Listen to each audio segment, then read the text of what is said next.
Olá, estamos aqui mais uma vez com o programa Fale com o Doutor, continuando a trilha da reumatologia, e agora eu tenho aqui comigo para bater esse papo super agradável sobre fibromialgia e tendinopatias, a doutora Ana Schonrock, que já é frequentadora aqui do Fale com o Doutor, né, doutora? Obrigada, Caio. E a gente vai falar hoje sobre essa doença, que é uma doença bastante jovem, né, digamos assim, no ponto de vista histórico da medicina, que é a fibromialgia. Como é que é para o médico tratar um paciente com uma doença tão nova e que até pouco tempo nem se sabia da existência no sentido científico, embora existissem as pessoas com sintomas, né? Como funciona isso? Como é que foi o entrar dessa doença no mundo do médico? Bom, na realidade, a fibromialgia tem esse nome recente, mas as pessoas sofrem dessa doença fibromialgia há muito tempo. Né? Não é desse século, não há muitos séculos existe esse quadro de fibromialgia, certo? Só que foi dado o nome há pouco tempo. Né? Como que é para o médico essa situação toda? Na realidade, nós médicos sempre tentamos especificar que doença aquela pessoa sofre que está causando aquele tipo de dor. Né? Então, o que será que está causando a dor nos ombros? O que está causando dor no joelho? Né? E, na realidade, a fibromialgia, como é uma doença que causa dor generalizada, né? Isso sim foi um desafio, mostrar isso eu ia te perguntar, como é que é a fibromialgia? Porque o nome não fala o que é, né? Não fala. Algumas doenças o nome já mais ou menos dá uma deixa pra gente o que é. Mas fibromialgia, o que seria exatamente a fibromialgia? A fibromialgia é aquela pessoa que sofre de dor no corpo todo. Certo. Né? E essa dor ela já perdura já há um bom tempo. Né? Então, teoricamente, mais de 3 meses, uma pessoa que sofre com dor no corpo todo, e é o tempo todo? Tem uma chance de ter fibromialgia. É o tempo todo mesmo quando está relaxado ou não? É o tempo todo. O tempo todo? É o tempo todo com dor, no corpo todo, né? Há mais de 3 meses. Né? Então, para o médico foi um desafio concluir que a dor no pescoço, no joelho, no pé, na realidade fazia parte de uma doença só. Certo, claro. Né? Então a fibromialgia é dor no corpo todo, mas também não só isso. Certo. Né? Fibromialgia na realidade é uma doença muito complexa, porque ela traz muitos sinais e sintomas. Né? Certo. A dor generalizada, na imensa maioria das vezes, é associada a uma dificuldade para dormir. Né? Então, na boa parte das vezes, insônia acompanha essa pessoa que tem fibromialgia, e também, o que é muito comum, é algum distúrbio do humor. Aí não tem uma relação, né? Dorme mal porque tem dor. E aí fica mal-humorado porque não dormiu e está sentindo dor. Quer dizer, claro. Só pode ser isso, né? Sim. Eu ia ser muito mal-humorado. E é uma bola de neve. Eu ia ser mal-humorado o tempo inteiro. Perfeito, insuportavelmente isso mesmo, mal-humorado. Perfeito. É uma bola de neve. Sim. Quem não dorme bem vai ter dor no outro dia. Quem tem dor constante vai ficar irritado, vai ficar mal-humorado, não quer sair de casa para conversar com ninguém. Né? Então se desenvolve um quadro clínico muito vasto complexo, de sinais, né? e sintomas. Complexo, né? Muito complexo. Né? Essa insônia, ela é relacionada à doença ou ela é exatamente pelo fato da pessoa não conseguir dormir porque está doendo? Ou existe a insônia mesmo, o sono vai embora? Não, existe a insônia. Existe a insônia, com certo? certeza. Que não tem nada a ver com a dor, é um quadro. Exatamente. Entendi. Claro que boa parte das pessoas com fibromialgia conta, não, eu acordo de madrugada porque eu estou com dor. Claro, isso existe. Né? Certo. Mas existe também o outro lado. O fato da insônia em si. Existe certo. uma situação bem específica de uma pessoa com insônia. Né? Tem insônia, né? E essa insônia perdura por muito tempo. Né? Pessoas com insônia têm uma alteração hormonal no corpo, né? E essa alteração hormonal leva a um quadro de dor crônica. Então, se nós fôssemos dizer um pouquinho sobre a fisiopatologia da doença, ou seja, o que acontece lá dentro do nosso corpo. Legal, vamos lá. Né? Se a gente fosse falar eu tô curioso agora. Todos nós produzimos algumas substâncias, alguns hormônios que dão dor e que protegem a gente da dor, né? Então todos nós temos esses hormônios, né? E eles estão em equilíbrio. Certo? Não tem nem de mais nem de menos. Não está nem com dor, nem sem dor, claro. nem sem a possibilidade de sentir dor, até porque a dor é importante. Claro. Então eu tenho que ter uma quantidade hormonal não muito grande daqueles hormônios que me protegem de dor. Por quê? Porque eu tenho que sentir dor. Se eu piso em cima de um prego e não sinto a dor, tem que sentir dor, calor, queimar, né? Ou o problema que eu vou ter no pé, queimar a mão no fogão, queimar a mão, exatamente, né? Então existe um equilíbrio de produção hormonal daquelas substâncias que permitem que a gente sinta e permitem que a gente não sinta a dor. Né? E quem tem fibromialgia tem um desequilíbrio dessas substâncias, desses hormônios, né? Né? As substâncias que permitem que a gente sinta dor em pessoas que têm fibromialgia, ela está aumentada. E as substâncias que protegem estão diminuídas. Né?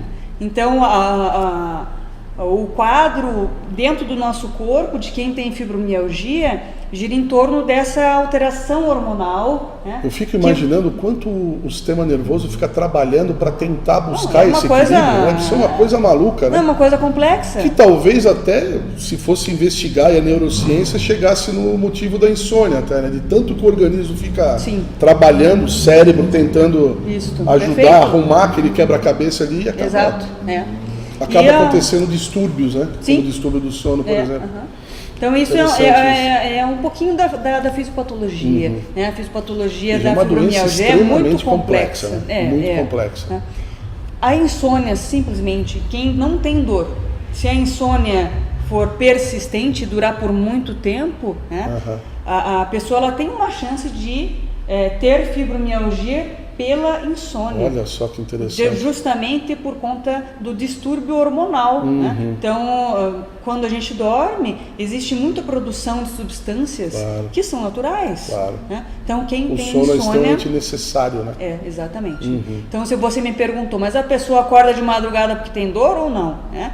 Então, não Às necessariamente. Vezes sim, mas não necessariamente. Exatamente. Claro. A insônia faz parte desse quadro de fibromialgia. Existe algum aparato supersônico necessário para fazer o diagnóstico da fibromialgia? Ou, por exemplo, a nossa cidade, com a nossa estrutura, abraça tranquilamente isso e consegue fazer diagnóstico, tratamento, acompanhamento? Joia, ótimo. Né? Vocês sabem que a fibromialgia é uma doença que não tem um exame que mostre que a pessoa tem fibromialgia. Isso é muito interessante. Não tem. Não tem um exame que mostre que a pessoa tem fibromialgia. Né? É necessário pedir exames para quem tem essa suspeita de fibromialgia? Com certeza. É importante porque... Para descartar outras coisas, talvez, de repente? Tem doenças que podem ser semelhantes nos sinais e sintomas, certo? E na realidade a pessoa ter artrite reumatoide, né? Ou ter um quadro de tendinopatias, que é também o que eu vou comentar depois. Né? Então, existem várias situações que podem levar a dor no corpo, que não é o quadro de fibromialgia. Aí sim, os exames são importantes. Né? Mas não tem realmente um exame, uma ressonância do corpo todo que vá mostrar fibromialgia. Lages abraça perfeitamente todos os casos, 100% desses casos. Perfeitamente. Então, o médico ele é capaz de diagnosticar e tratar. Né? Eu digo o médico porque o médico que se formou não precisa ser um especialista para diagnosticar esse quadro. Mas é claro que o reumatologista o especialista que realmente vê com mais frequência no consultório, certo? Como é que é o tratamento? O tratamento da fibromialgia, se a gente pensar no seguinte, vamos tratar a dor, né, somente, está errado. Né? Então a fibromialgia ela deve ser vista como um todo, né, e deve conter nesse tratamento, claro, analgésicos, né, para tratar a dor, né, e também avaliar o sono. Né? Se a pessoa tem insônia, porque não é todo mundo que vai ter insônia, né? Então tem insônia, Tem que tratar a insônia. Polissonografia, no caso? Fazer a polissonografia ajuda? A polissonografia vai ajudar, sim, em algumas situações. Certo. Né? Quando a insônia é causada, por exemplo, por apneia do sono. Ah, claro. Dorme mal. Exato. Porque não dorme. E aí, não consegue... a apneia do sono é tratada de uma maneira que não Certo. é medicamentosa, não é um Certo. remédio que toma. Né? Lógico. Então, certamente, a polissonografia é um exame perfeito para avaliar se a insônia é causada por apneia do sono. Legal. Ótimo. Né? Então, os medicamentos para tratar a fibromialgia, analgésicos, com certeza, né? Tratamento da insônia, né? Se tiver insônia. E aí, vale lembrar que o tratamento da insônia não é só medicamentoso, Caio. Né? Então, algo muito frequente hoje em dia é a gente deitar na cama. Você que está ouvindo a gente, presta muito atenção nisso. Porque acha que o Rivotril vai resolver tudo, né? Exatamente. E não é bem assim, né? Não é bem assim. Né? Então, uma coisa que é extremamente comum é deita na cama, pega o celular e dá-lhe, vê notícia e tudo mais. Né? Então, esse quadro de atividade do nosso cérebro, conosco deitado na cama, luz apagada, é terrível. É terrível para quem tem já insônia.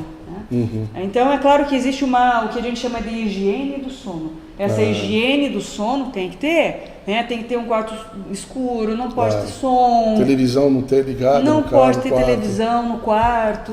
Ou seja, a pessoa deve ir para a cama para dormir. Não pode ir para a cama e fazer alguma coisa depois de dormir. Né? Não vai mexer no celular. Né? Como é que funciona isso aí também para atrapalha também, no caso, aquela pessoa que dorme do lado de alguém que quer ver televisão no quarto? Também, né? terrível isso. Porque é o direito de um bater em cima do outro, né? É terrível. Né? Você falou ali em tendinopatia, né? Sim. A tendinopatia, ela pode ser confundida, então, com a fibromialgia, claro. Então, a tendinopatia é uma situação extremamente comum na população, né? E qualquer um de nós que vá realizar alguma atividade que a musculatura não é capaz de suportar, né? Aquela musculatura ela vai ficar inflamada, né? Por conta dessa atividade a mais. Né? Ou seja, né? Se eu for lavar uma janela o dia inteiro, lavar o banheiro, estender roupa, vou lá estender um cobertor pesado, né? Então, são situações que podem levar, por exemplo, à tendinite dos ombros. Né? Então, um indivíduo que tem tendinite em algumas partes do corpo, né? Ombro, joelho, tem tendinite no joelho? Tem. Quadril, tem tendinite no quadril. Né? Tornozelo. Tendinite no quadril foi o caso do Guga, não? Sim, também. Foi, né? Também. Acabou também evoluindo para isso com a tendinite. Sim. Eu lembro mais ou menos dessa fase. O Guga tem algo até mais complexo porque tem um desgaste do osso também, né? Ele tem uma artrose muito grave, né? Tem que fazer prótese de quadril. É complicado, né? Guga. Então esse quadro de nosso Guga, né? Nosso Guga. Nossa, exato. O tratamento da tendinopatia é semelhante também ao da fibromialgia, não? Digamos que um pouco sim, né? Porque aquela pessoa que tem dor, talvez ela tenha insônia, talvez ela fique irritada, né? Então, claro, né? Então pode ser muito semelhante, né? Mas normalmente quem tem tendinopatia precisa, claro, tomar remédios para melhorar aquela dor, né? Mas se nós formos avaliar exatamente o que acontece naquele tendão, naquela musculatura, né? É uma musculatura fraca, fraca que está inflamada e que muitas vezes já está até com rompimento parcial ou total, né?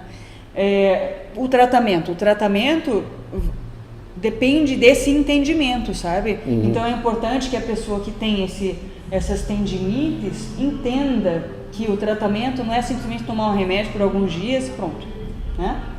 Quem tem tendinite de muito tempo, recorrente no mesmo lugar, na imensa maioria das vezes, não vai melhorar só com tratamento medicamentoso, né? O que é necessário é mexer no músculo que está fraco. Fisioterapia. Perfeito. Então, o tratamento de quem tem tendinopatias é fisioterapia. Né? Na fisioterapia, o que tem que ser feito? Né? O fisioterapeuta ele vai, de forma muito lenta e gradual, estimulando aquela musculatura para que aumente de tamanho. Né? Então, aquela pessoa que não conseguia levantar o braço para colocar o tapete lá em cima para estender, para secar. Do muro. Né? Então, não consigo mais. Por quê? Porque a musculatura está inflamada e está fraca. Né? Nunca mais vou poder fazer isso na vida? Não. Né? Fortaleça essa musculatura com o seu fisioterapeuta. Depois de algum tempo, nossa, olha lá, estou conseguindo fazer o que eu não conseguia fazer antes. Por quê? Porque a musculatura cresceu. Mas no caso, então, a tendinopatia tem cura. Perfeito. A fibromialgia não. A fibromialgia também tem. Também tem cura? Eu achei que não tivesse. Se quem tem fibromialgia conseguir estabilizar o quadro todo de dor, insônia, a alteração do humor, né?